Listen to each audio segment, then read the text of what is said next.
Ada jurus kaya ketiga, yaitu berinvestasi. Setelah punya profesi yang mahal karena ilmunya tinggi, pengalamannya banyak, networknya besar dan powerful, waktunya banyak, itu yang pertama. Yang kedua adalah berbisnis, yang masuk kategori bisnis impian, yang dikerjakan dengan tim yang tepat karakternya. Semua harus masuk rumus 1, 2, 3. Dan yang ketiga, yang terakhir adalah berinvestasi. Kalau bisnis memberikan sebagian waktu dan sebagian uang, kalau berinvestasi adalah semuanya Anda masuk berupa uang. Manajemen masuk? Iya, kalau Anda memiliki lebih dari 21% saham. Bisa meletakkan seseorang namun belum bisa mewarnai manajemen. Tapi di atas 40% baru Anda bisa mewarnai manajemen. Di bawah 21% pasrah saja dengan manajemen organisasi tersebut.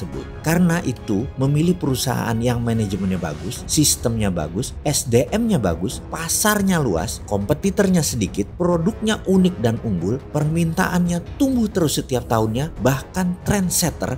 Itulah seni memilih perusahaan yang akan kita invest. Ini tempat investasi idaman namanya. Sudah lebat buahnya, rindang pohonnya, pendek lagi buahnya, gampang dipetik. Itulah low hanging fruit bisnis yang jadi idaman para investor. Kita sebagai investor mentalnya beda dengan pebisnis atau kaum profesional. Di sini ada resiko. Resikonya besar. Salah satunya karena Anda tidak pegang kendali manajemen. Di sini sekali lagi prinsipnya ada ilang-ilangan dan harus berani. Di sini harus punya prinsip. It's not how much money you can get, but how much money you willing to sacrifice. Bukan berapa besar uang yang akan Anda peroleh, tapi berapa berani Anda berkorban. Dalam pelajaran investasi, saya tidak akan mendetailkan pilih mana bisnis yang baik, perusahaan macam apa, bidang apa yang bagus saat ini, dan lain sebagainya. Selama Anda bermental juara, visioner, berani ambil resiko, maka throw the dice, sikat saja.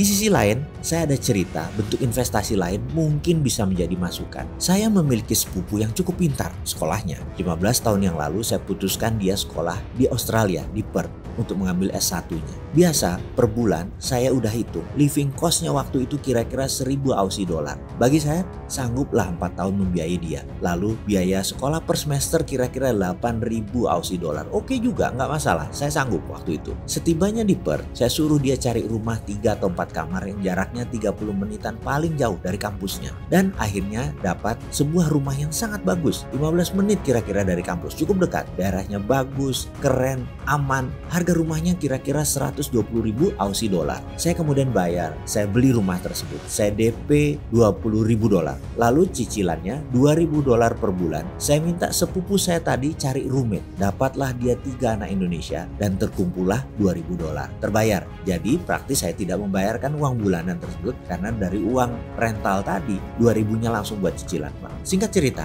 dia selesai sekolah. Rumah masih disewain ke anak-anak Indonesia yang sekolah di sana. Dan 2 tahun kemudian saya jual rumah tersebut yang cicilannya selama 6 tahun sudah membayari 80% harga rumah tersebut. Saya tinggal punya mortgage loan kira-kira 25.000 Aussie dollar. Rumah tersebut dijual dengan harga 150.000 Aussie dollar. Intinya, saya sekolahkan sepupu saya di tahun ke-7 masih ada uang 3.000 dolar Aussie. Bukan balik modal aja, untung. Selanjutnya, uang tadi yang 30.000 dolar Aussie tadi saya convert ke dolar Amerika dan saya lakukan hal yang sama. Saya DP rumah di San Francisco di daerah Daly City sejak 7 tahun yang lalu. Sehingga selain kalau jalan-jalan ke state ada tempat untuk nginep, bisa bring back the memory karena 6 tahun dulu saya kuliah di sana, saya juga dapat duit karena asetnya naik. Yang telah dicapai apa? Sudah selesai 2 sepupu sekolah di sana, 1 keponakan dan 1 anak kandung saya.